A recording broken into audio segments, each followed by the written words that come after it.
The most culture shocking thing was the amount of back talking, gossip. Koreans just love to yap. So it's like a toxic environment. Hi, what's your name and where are you from? My name is Bita and I'm from Germany. How long have you been living in Korea and what do you do for a living? I've been living in Korea since 4 or 5 months and I'm a model here. And roughly how much do you earn? Well, it depends if it's a good month or a bad month. On a bad month, it's possible that you don't make anything. On a good month, some models make like 7,000 USD. Hi, my name is Odessa and I'm from New Zealand. I'm an English teacher. How long have you been living and working in Korea? I've lived here for nearly 5 years. And roughly how much do you earn? For me, because I've been here for a while, I'm in around the 3 million mark. But as a teacher in New Zealand, you get paid not great. A lot of them are striking at the moment. So that's why I decided to come and teach in Korea, yeah. I'm Hannah, I'm from Poland. I sing. I also dance. I do like commercials or like TV appearances, something like that. How much do you earn roughly? Oh, girl. Girl. It depends on the month. There might be a month when I make like 1 million. There might be a month when I make 2 million. There might be a month when I make like 400,000. Hi, so my name is Baisa and I'm from Mongolia. How long have you been living and working in Korea? Living 8 years and working, I'm on my 2nd year. I am a marketer in a K-beauty company. And how much do you earn roughly? Ooh, enough for a single person to survive in the midst of the craziness of Korean society as a foreigner and a female and a minority. Just kidding. Is it enough to cover your monthly living expenses? Time's tough right now, but we strive, we survive, we pull through. What was the question? My name is Feli and I'm from Germany. I work at a small company which mainly focuses on doing consulting for Amazon. Roughly how much do you earn? Oh, I make more than the minimum that is required for foreigners. It's not enough for me to have like a big savings, but it's definitely enough to survive for me. Hi, my name is Tasha and I am from America. So I'm a dancer. So I would freelance by doing projects for my friends. And roughly how much do you earn? At least like $1,000 a month. How hard do you think it is to get a job as a foreigner in Korea? Being a teacher in Korea is the easiest job to get. It's the most common job, so I'd say being a teacher is easier. If it comes to anything to do with marketing or office jobs and stuff like that, very hard. I think these days it's much accessible and easy just because a lot of Korean industries are trying to penetrate, I hate that word, the global market. One good thing about my company. So they're like, we have demographic there. We need people from that country. It can be like Malaysia, it can be US, Canada, like Europe, France, everywhere. I think in my company around 40% there's foreigners. I think it's become better. Yeah. I think it also depends like what kind of foreigner you are, but like let's be honest, like especially like me as being a white girl, in South Korea, like it's not that difficult to do entertainment. It's hard, but it's not impossible. If you have the right credentials, so like if you speak Korean, if you know the right people, it wouldn't be that hard. I think it's very hard. It's especially hard if you come from abroad and you want to start working in Korea right away. But even if you've been here for a while, for example, you studied here, you did your bachelor's here, you did your master's here, it's still very, very difficult because there's just not a lot of visas that are available to you.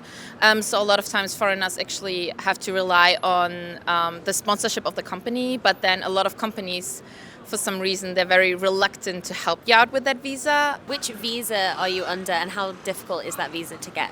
I'm currently under the F2 visa, which is considered like a long-term visa, which foreigners can get when they've been in Korea for 3 years or longer. Personally, it was really difficult to get the visa just because you have to be in Korea for a certain amount of time and you have to also get a certain number of points for the F2 visa. So you have to prove your income in Korea. So because I already worked before in Korea, I actually had this proof of income, but I know a lot of my classmates are currently struggling with it just because they're graduating and they would love to switch to that visa, but they just currently cannot because they don't have enough points. Oh, wow, where do I start?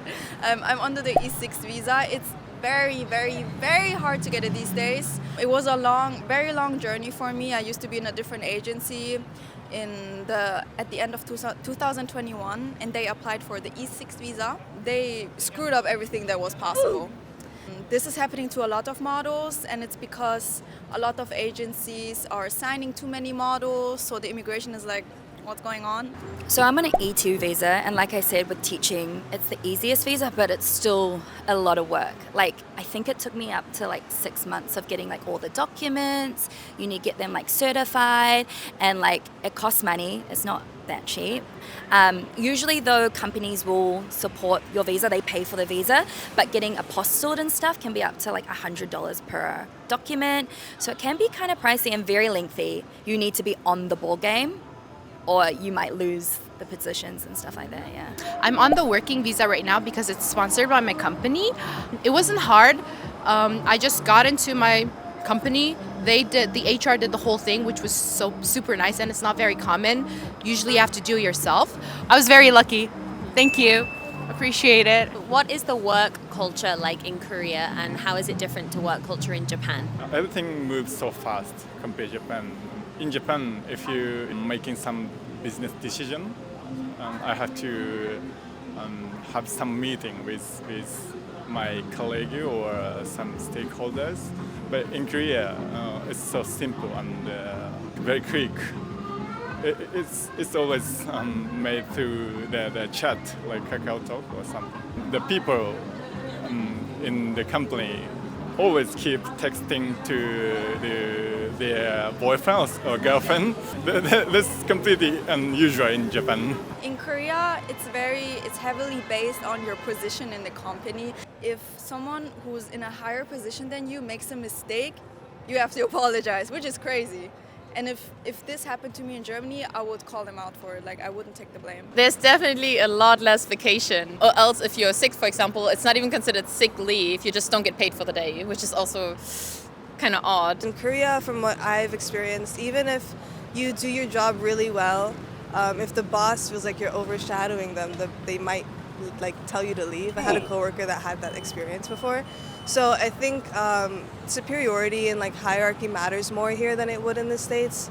From my experience, I've had really good teaching, like work culture. So I can't personally say that was bad for me, but from friends' experience, I would say that it can be very toxic, especially because of the hierarchy system, and having to, even as a foreigner, you still have to kind of abide by those because you're in Korea. I will say this, the most culture shocking thing was the amount of back-talking, the amount of gossip. I love some tea and gossip. I love to yap myself.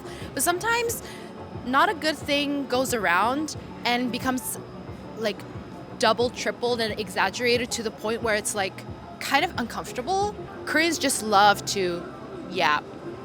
Certified yappers, but not in a good way. It's kind of like harmful way. So it's like a toxic environment. A lot of expectations. A lot of expectations and no space to say that, oh, I'm not okay with that. I feel like in Poland we have more freedom, but there's more freedom in saying no to certain things, or like being tired, being sick, you know, and having that like excuse. But in here, that's not really a thing. What's the hardest part about working in Korea? No holidays. I repeat, no holidays. I'm working so much. Yeah, that's the hardest, is you get burnt out a lot, like so quickly. And the little bit of time that you do get, you want to like enjoy your time and like go out and travel, but you also need to like recuperate from working. So I think that's the hardest, is like not having a lot of balance. What's the hardest part about working in Korea? The list goes on from A, B, C, D, E, F, G, H, I, J, K. Devaluing your work. When I do something, I want to be praised for what I did. But Koreans don't like to, they think compliment makes your head bigger. They try to belittle you, which is kind of sad. It's like there's a lot of good people, there's a lot of good human resources, but they try to kind of us so that we don't, I don't know, like riot. So they try to like kind of contain us. I think that's what, contain our voices so we don't have different opinions, or that we don't go against the regulations or stuff like that. And that kind of toes down on you. I do think it's the language barrier. Yeah, when it comes to the language, of course, I wish I could explain it better to my colleagues, what I'm trying to tell them, and I'm pretty sure it's the other way around as well. That sometimes there are just misunderstandings, which so far have never caused a big issue.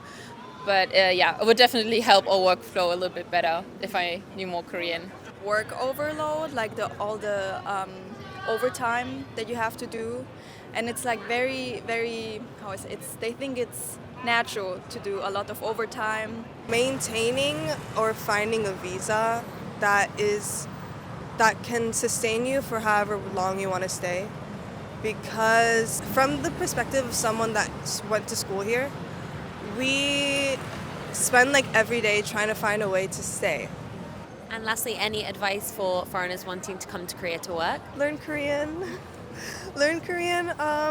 Don't take everything as offensive. Like, don't take too much offense, because sometimes they just don't know.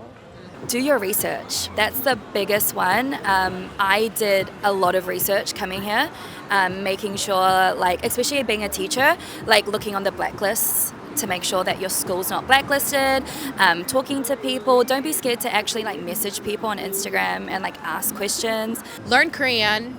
Also, you have to graduate from Korean university. I heard that's a thing. Study Korean. I worked here, as I said, for 2 years. I did also study here for 2 years. And my studies were actually in English, so I was fine. But at the end of the day, when you apply for jobs in Korea, the first thing they do is the document screening. And the document screening, they just look at your topic level.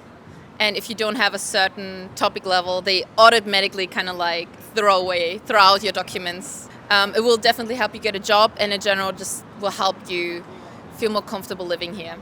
Collect enough experience in your home country, because when you come here and you have no experience, no one is going to book you. Yes, and have enough savings when you come here. Yeah.